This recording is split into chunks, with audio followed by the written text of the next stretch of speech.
Sulphur dioxide और H2SO4 के बारे में पढ़ेंगे। ओके, तो हमारा आज का टॉपिक है SO2 गैस।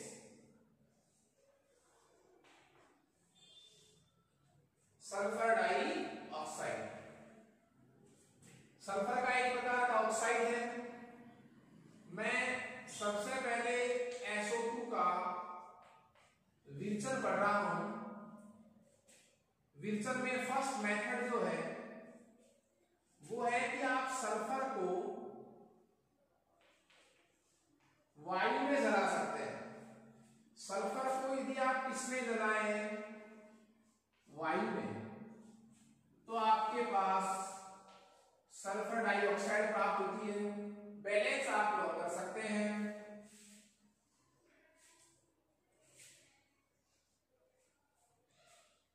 यदि बात करूं मैं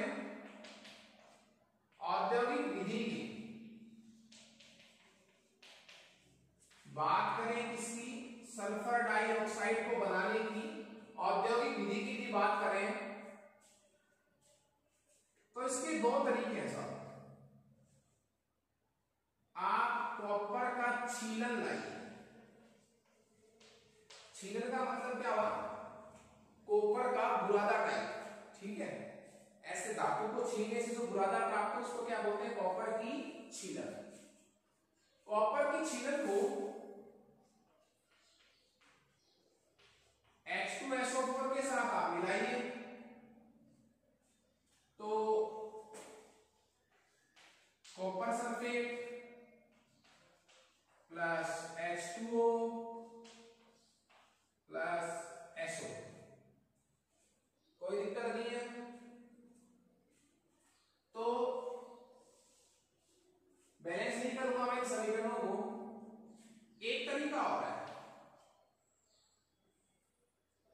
आप ये भी कर सकते हैं कि औद्योगिक विधि में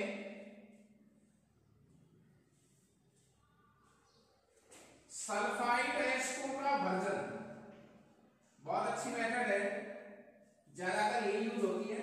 कोई भी आपके पास सल्फाइड अयस्क है, सल्फाइड अयस्क के भर्जन द्वारा, अब देखिए आप, सल्फाइड अयस्क का भर्जन का मतलब क्या हुआ, किसी सल्फाइड अयस्क को वायु की उपस्थिति में गर्म करना, मतलब क्रिया किससे करवाना, ऑक्सीजन से। तो आप आयरन का एक सल्फाइड अयस्क लीजिए FeS, फेरस सल्फाइड, जिसको आयरन सल्फाइड भी बोलूंगा। ऑक्सीजन से क्रिया, वायु से, वायु की उपस्थिति में इसको अपन क्या करेंगे, गर्म करेंगे। विस्थापन भर्जन पढ़ा था ना आपने 6 नंबर के चैप्टर में। तो यहां से बनेगा Fe2O3 फेरिक ऑक्साइड और सह उत्पाद के रूप में आपको कौन सी गैस प्राप्त होगी, सल्फर डाइऑक्साइड। तो ये कुछ विधियां थी सल्फर डाइऑक्साइड गैस को बनाने की। इसके नेक्स्ट अपन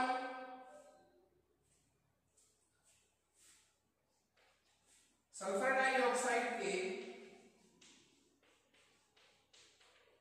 भौतिक गुणों के बारे में डिस्कस करेंगे।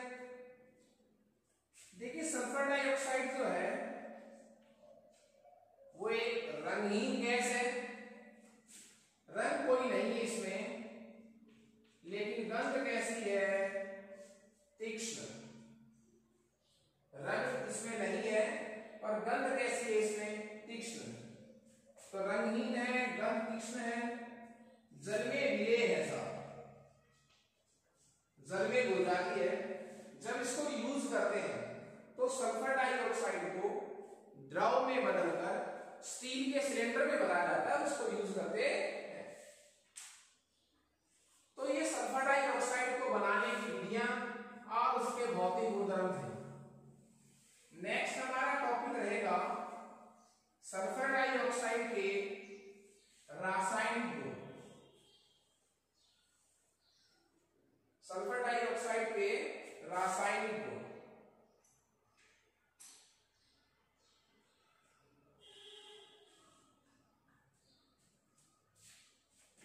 तो मैं SO2 के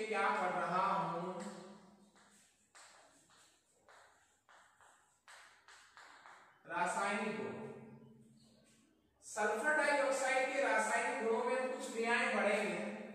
फर्स्ट ऑफ ऑल अपन ले रहे हैं जल से क्रिया। अभी हमने पढ़ा था भौतिक गुणों में कि सल्फर डाइऑक्साइड गैस जो है वो जल में बहुत अधिक विलेय है और जल में घुलकर वो अम्ल बनाती है। क्या बनाती है? अम्ल। इसलिए सल्फर डाइऑक्साइड का जो जलीय विलयन होता है वो एक अम्लीय विलयन की तरह व्यवहार करता है। क्योंकि देखिए प्रकृति कैसी होती है, क्रिया करने के बाद जो उत्पाद बनता है वो उत्पाद जिस प्रकृति का होता है विलयन की प्रकृति भी वैसी ही होती है। जैसे मैं कहूं कि SO2 जल से क्रिया करके अम्ल बनाता है, जल से क्रिया करके क्या बनाता है? अम्ल बनाता है। अब बन क्या गया? अम्ल। तो विलयन भी कैसी प्रकृति का होगा? अम्लीय प्रकृति का होगा। तो जल से क्रिया, तो ये लीजिए आप SO2 गैस क्रिया किससे? जल से। ठीक है, तो बनेगा एक एसिड H2SO3, इसका नाम हो गया सल्फ्यूरस अम्ल। नाम क्या हो गया? सल्फ्यूरस अम्ल। सल्फ्यूरस अम्ल तो जल में घुलकर क्या बनाती है? सल्फ्यूरस अम्ल। सेकंड, अब जब ये खुद अम्लीय प्रकृति का है, SO2 कैसे ऐसी प्रकृति का हुआ? अम्लीय प्रकृति का। क्यों? ये जल में घुलकर अम्ल बनाता है। तो किस प्रकार का ऑक्साइड हुआ ये? अम्लीय ऑक्साइड। वैसे भी अपन पढ़ सकते हैं, हमने वर्ग 16 में ऑक्साइड पढ़े थे। अधातुओं के ऑक्साइड जो है वो सामान्यतया अम्लीय प्रकृति के होते हैं। तो SO2 सल्फर क्या है? अधातु है, तो SO2 क्या हुआ? अम्लीय प्रकृति का। ऐसे भी कह सकते हैं कि ये जो ऑक्साइड जल से क्रिया करके अम्ल बनाता है वो कैसी प्रकृति का होगा? अम्लीय प्रकृति का। ठीक है, और जो ऑक्साइड जल से क्रिया करके क्षार बनाए वो कैसी प्रकृति का होगा? क्षारीय प्रकृति का। जब ये खुद कैसी प्रकृति का है, SO2 कैसी प्रकृति की सिद्ध हो गई? अम्लीय प्रकृति की। तो फिर इसकी क्रिया किससे करवाएंगे? क्षार से। क्षार से क्रिया। देखिए खुद कैसी प्रकृति की है? अम्लीय प्रकृति की। और जब क्षार से क्रिया करवाएंगे तो उदासीनीकरण अभिक्रिया होगी। क्या बनेंगे? साल्ट बनेगा, लवण बनेगा, प्लस बाई प्रोडक्ट क्या मिलेगा हमें? जल। क्यों? क्योंकि अम्ल और क्षार की उदासीनीकरण अभिक्रिया से हमें क्या प्राप्त होता है? अम्ल, लवण और जल। तो यहां हम SO2 की रिएक्शन करवाते हैं किससे? क्षार से, सोडियम हाइड्रोक्साइड से। सोडियम हाइड्रोक्साइड से अपन इसकी क्या करवाएंगे? रिएक्शन करवाएंगे तो लवण बनेगा Na2SO3, नाम हो जाएगा sodium sulphide, sulphide plus H2। तो ये तो क्या बन गया? लवण, और ये क्या बन गया? जल। ओके,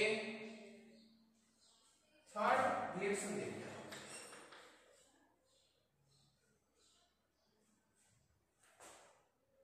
अम्ल से क्रिया हो गई, क्षार से क्रिया हो गई।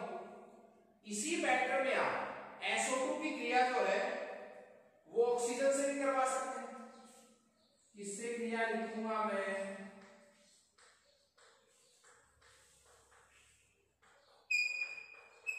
ऑक्सीजन से क्रिया। तो सल्फर डाइऑक्साइड जो है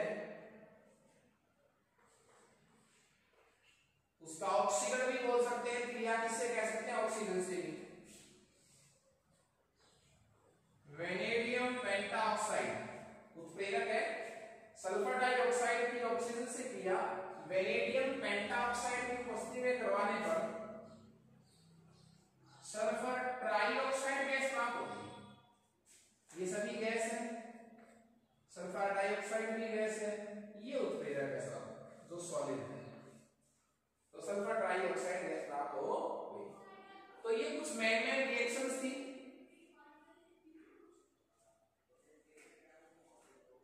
फॉर ऑप्शन इसी में हमारे पास है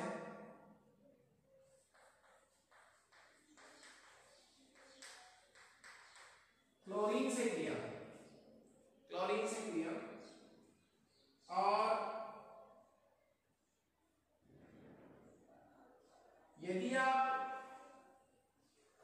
SO2 की रिएक्शन किससे करवाते हैं? क्लोरीन से, किसकी प्रेजेंस में? चारकोल की उपस्थिति में जब आप सल्फर डाइऑक्साइड की क्रिया क्लोरीन से करवाते हैं तो आपके पास बनेगा SO2Cl2, नाम हो जाएगा सल्फ्यूरिल क्लोराइड। नाम क्या हो जाएगा? Sulphuryl chloride. देखिए इसमें एक बहुत अच्छा प्रश्न है सल्फर डाइऑक्साइड के रासायनिक गुणों में, और वो प्रश्न क्या है कि जो नम सल्फर डाइऑक्साइड है, नम सल्फर डाइऑक्साइड का मतलब क्या हुआ? SeSO2 गैस जिसमें क्या हो, थोड़ी नमी हो, मॉइस्चर पड़ी हो। नम सल्फर डाइऑक्साइड एक अपचायक की भांति कार्य करती। नम सल्फर डाइऑक्साइड जो है वो एक अपचायक की भांति व्यवहार करती है। इस चीज को अपन प्रूव भी करेंगे। कुछ एग्जांपल्स के थ्रू अपन इसे बता सकते हैं कि वो फेरिक सल्फेट को किसमें चेंज कर देती है? फेरस सल्फेट में। खुद क्या हो जाएगा? खुद SO2 से क्या बना लेगी? सल्फेट। आप देखिए +3 ऑक्सीडेशन स्टेट को किसमें चेंज कर दिया? +2 में। यहां सल्फर की ऑक्सीडेशन स्टेट कितनी थी? +4। वहां कितनी होगी? +6। तो खुद का तो क्या कर दिया इसने? ऑक्सीकरण। और दूसरे पदार्थ का क्या कर देती? अपचयन। इसीलिए KMnO4 के गुलाबी लेयर का SO2 जो है वो रंग उड़ा देती है। उसको भी अपन समीकरण के रूप में लिख सकते हैं। KMnO4 में आयन कौन सा है? MnO4 में मैग्नीज कैसा है? +7। MnO4 में मैग्नीज कैसा है? +7। उसको वो किसमें चेंज कर देती है पता है आपको? Mn+2 आयन में। तो KMnO4 का अपचयन कर दिया, खुद का क्या हो जाएगा? ऑक्सीकरण। तो स्वयं का ऑक्सीकरण होगा और दूसरे पदार्थ का क्या करती है? अपचयन। और दूसरे पदार्थ का अपचयन करती है तो क्या कहलाएगी? अपचायक। तो नम SO2 जो है वो एक अपचायक की भांति व्यवहार करती है। ओके, इसी में हम नेक्स्ट टॉपिक के बारे में जब पढ़ें तो इसके उपयोग आते हैं। बात करें इसके उपयोगों की तो सल्फर डाइऑक्साइड के उपयोग जो है मेनली शर्करा व पेट्रोलियम के शुद्धिकरण में,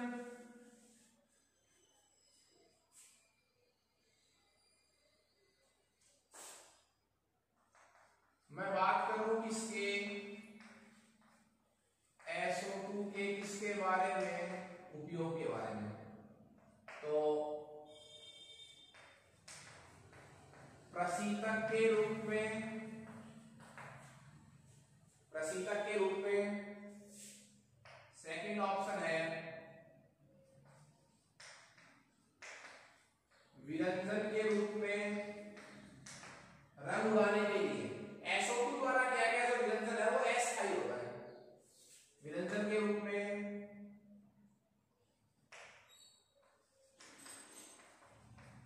शर्करा और पेट्रोलियम के शुद्धिकरण, ये इसके उपयोग हुए साहब। ओके, तो ये हमारा टॉपिक था सल्फर डाइऑक्साइड के उपयोग। इस तरह हमने सल्फर डाइऑक्साइड के विरजन, भौतिक गुण, रासायनिक गुण और उनके उपयोग को पढ़ लिया। नेक्स्ट हमारा जो टॉपिक रहेगा वो है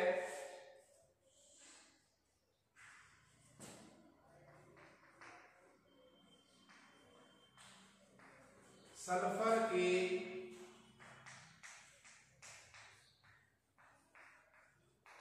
ऑक्सियम। सल्फर के ऑक्सियम देखिए हमने वर्ग 15 में फास्फोरस से ऑक्सीजनों के बारे में पढ़ा था, नहीं पढ़ा था? और फास्फोरस के ऑक्सीजनों में हमने हाइपोफास्फोरस अम्ल, फास्फोरस अम्ल वगैरह के बारे में पढ़ा था।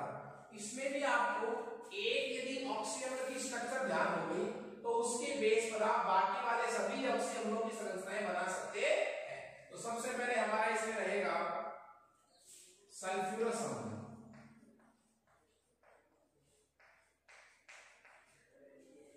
सल्फ्यूरस अम्ल,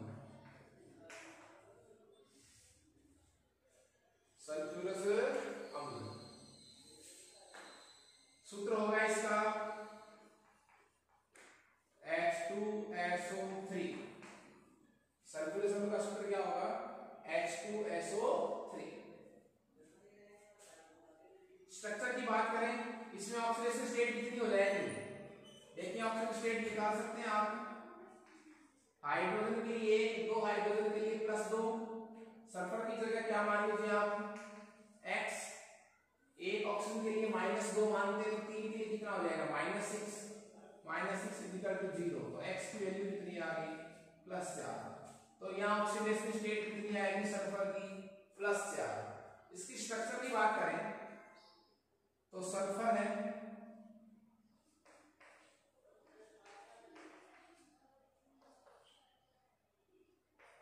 सीधा लिख सकते हैं आप, कोई दिक्कत नहीं। H2SO3। सेकंड नंबर की बात करें सल्फ्यूरिक अम्ल।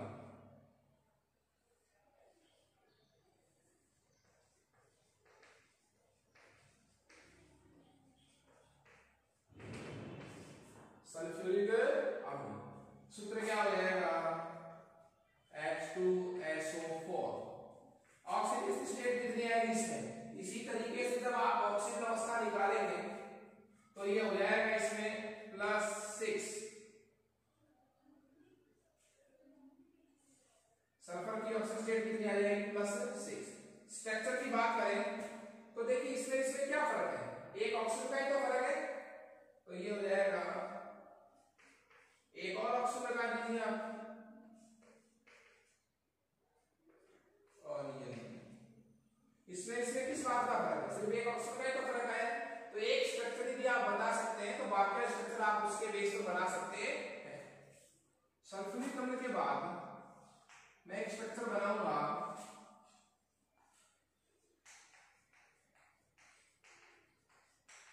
डाइसल्फ्यूरिक अम्ल की। देखिए डाइसल्फ्यूरिक अम्ल का मतलब क्या होगा? सल्फ्यूरिक अम्ल का क्या करना है आपको? डबल ही तो करना है। सल्फ्यूरिक अम्ल का क्या करना है आपको? डबल करना है। और इसका एक बहुत ही प्रचलित नाम है और वो नाम है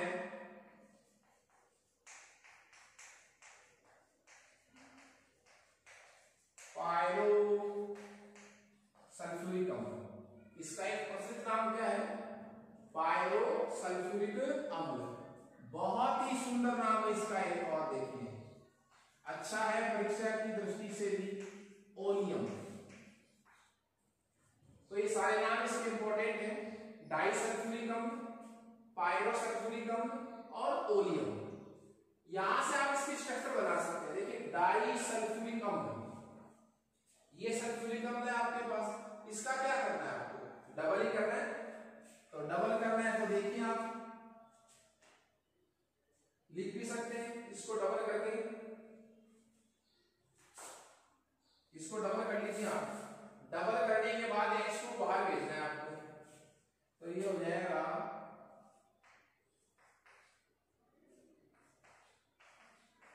एक, दो,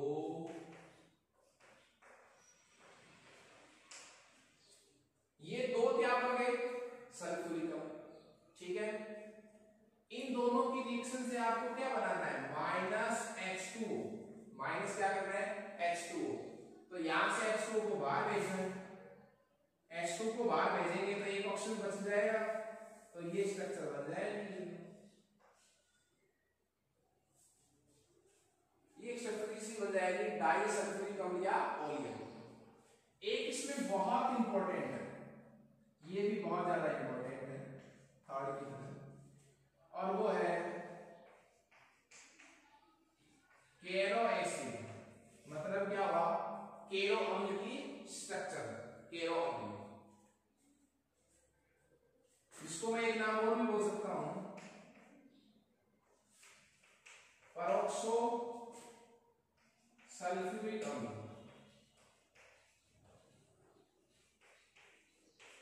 परऑक्सो सल्फ्यूरिक अम्ल। अब ये परऑक्सो सल्फ्यूरिक अम्ल का मतलब क्या हुआ, इसमें नाम आया परोक्सो। अब परोक्सो का मतलब क्या हो गया, इसमें पेरोक्साइड बन पड़ा है। क्या पड़ा है इसमें, पेरोक्साइड बन। इसका सूत्र जो है वो हो जाएगा आपके पास H2SO5। इसी स्ट्रक्चर में आपको कहीं ना कहीं चेंज करना, इसी से बन जाएगा। ये H2SO4 था, वो H2SO5 है। सूत्र हम इसका भी लिख सकते हैं। इसका सूत्र क्या हो जाएगा भैया, H2S2, ऑप्शन कितने हो गए 7, 1 2 3 4 5 6 7, H2S2O7। ठीक है, और एक का सूत्र हो गया ये, इसका H2SO5। यहां से बहुत जल्दी बनेगा। देखिए H2SO4 की स्ट्रक्चर ये आपके पास, तो एक ऑक्सीजन और जोड़ना है। और ऑक्सीजन कैसा जोड़ना है, ताकि उसमें पेरोक्साइड बंद पड़ जाए। पेरोक्साइड बंद कौन सा होता है, ऑक्सीजन, सिंगल बॉन्ड ऑक्सीजन। तो आप किसी भी OH के निर्देश को डाल दीजिए, ये लीजिए, एक ऑप्शन और डाल दीजिए। इसमें कुछ भी नहीं है, हमने यहाँ एक ऑप्शन को और ज्यादा ऐड कर दिया। ये कैसा बंद पड़ा है इसमें, पेरोक्साइड। कैसा बंद पड़ा है इसमें, पेरोक्साइड।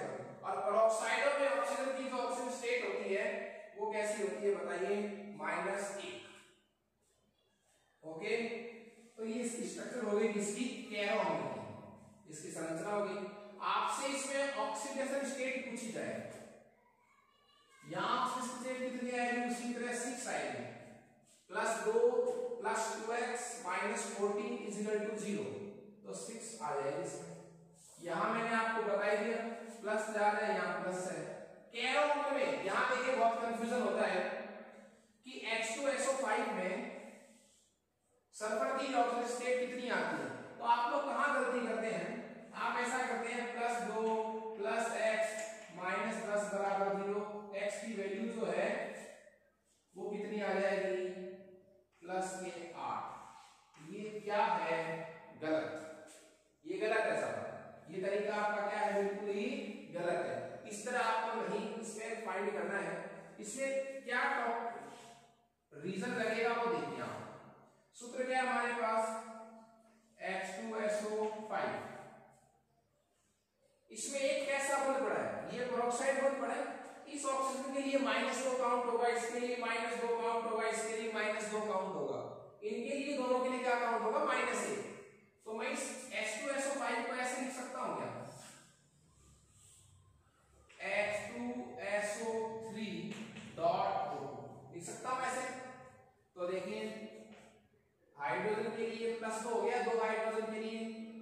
सल्फर के लिए मैं x, ऑक्सीजन 3 है, ये 3 वो है जो -2 से काउंट होंगे, 3 दूनी 6। और ये पेरोक्साइड है तो -1, तो 2 के लिए -2 = 0। एक पेरोक्साइड के लिए -1, तो 2 के लिए क्या हो गया, -2। तो यहां से x बराबर क्या हो जाएगा, ये तो कट गया इधर ही, उधर जाके आंसर कितना आ गया, +6। तो केरो अम्ल में सल्फर की ऑक्सीजन अवस्था कितनी होती है, +6 होती है। ओके, हमारा देखिए वर्ग 16 के तत्वों में एक महत्वपूर्ण यौगिक बच गया है, और वो है सल्फ्यूरिक अम्ल, सांद्र H2SO4। सल्फ्यूरिक अम्ल में हमारे पास एक ही पॉइंट बहुत इंपॉर्टेंट है, और वो है सल्फ्यूरिक अम्ल को बनाने की विधि, जिसको मैं सीसाकक्ष विधि, संपर्क विधि, संस्पर्श विधि भी कह सकता हूं।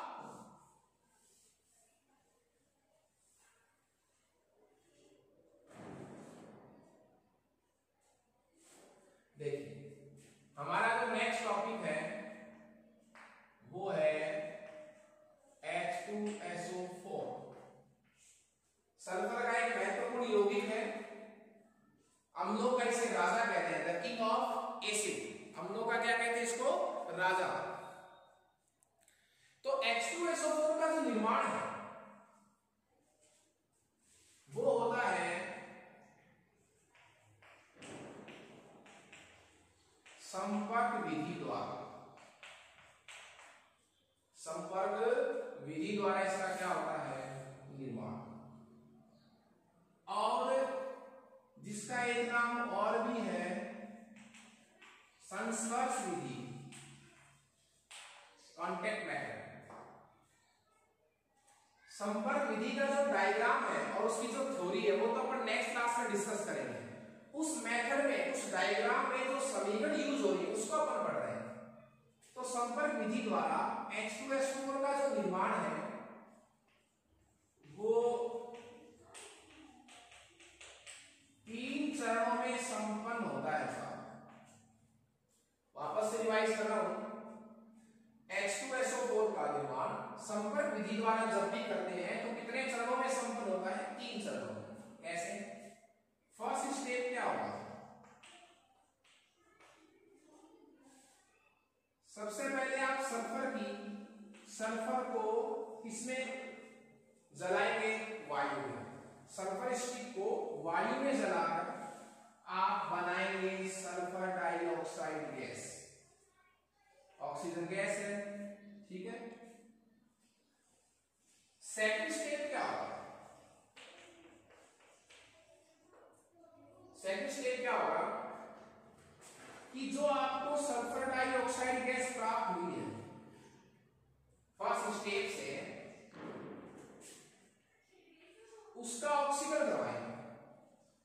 उसका क्या करवाएंगे, ऑक्सीकरण।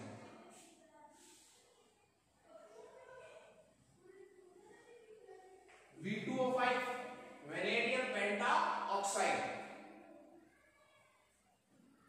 वेनेडियम पेंटा ऑक्साइड की उपस्थिति में आप SO2 का ऑक्सीकरण करवा रहे हैं, कह सकते हैं ऑक्सीजन क्रिया। ये चेंज हो जाएगा SO3 गैस, सल्फर ट्राइऑक्साइड। इस सल्फर ट्राइऑक्साइड को हम क्या करेंगे, स्टेप थर्ड में ले जाएंगे। स्टेप थर्ड में क्या करेंगे, जो आपके पास बनी थी कौन सी गैस, SO3 गैस, उसको आप H2SO4 में अवशोषित करवाते हैं। अवशोषित का मतलब ये डिहाइड्रेट होता है बिजली कारण, जल को क्या कर लेगा, सोख लेगा। SO3 में यदि थोड़ी बहुत नमी उपस्थित है उस नमी को क्या कर लेगा, ये सोख लेगा और एक यौगिक बन जाएगा H2S2O7, जिसका नाम मैं आपको पहले बता चुका हूं, ओलियम। इसका नाम क्या है, ओलियम। तो प्राप्त सल्फर ट्राइऑक्साइड H2SO4 में अवशोषित होकर क्या बनाती है, ओलियम। ओलियम को फिर जल द्वारा तनु कर लेते हैं। जल द्वारा तनु करने का मतलब क्या हो, उसमें जल मिलाते हैं। तो मिलाइए जल, H2S2O7 प्लस H2। आपने जल मिलाकर इसको क्या कर दिया, तनु कर दिया, तो आपके पास बन जाएगा H2SO4 के कितने मॉलिक्यूल बन जाएंगे, 2 मोल H2SO4 आपको प्राप्त हो जाएगा। ये समीकरण जो है वो संपर्क विधि में प्रयुक्त होती है। विधि का डायग्राम अगर नेक्स्ट क्लास में बनाएंगे, उसकी थ्योरी पढ़ेंगे और उस डायग्राम में, उस थ्योरी में जो रिएक्शन आ रही है वो 3 रिएक्शन है। सल्फर स्टिक को वायु की उपस्थिति में आप जलाते हैं, SO2 गैस प्राप्त होती है। प्राप्त SO2 को वायु के ऑक्सीजन द्वारा आप सल्फर ट्राइऑक्साइड में चेंज कर देते हैं। सल्फर ट्राइऑक्साइड में H2SO4 को अवशोषित करवाते हैं तो ओलियम प्राप्त होता है और ओलियम को जल द्वारा तनु करके अपने H2SO प्राप्त करते हैं। Okay, thank you students.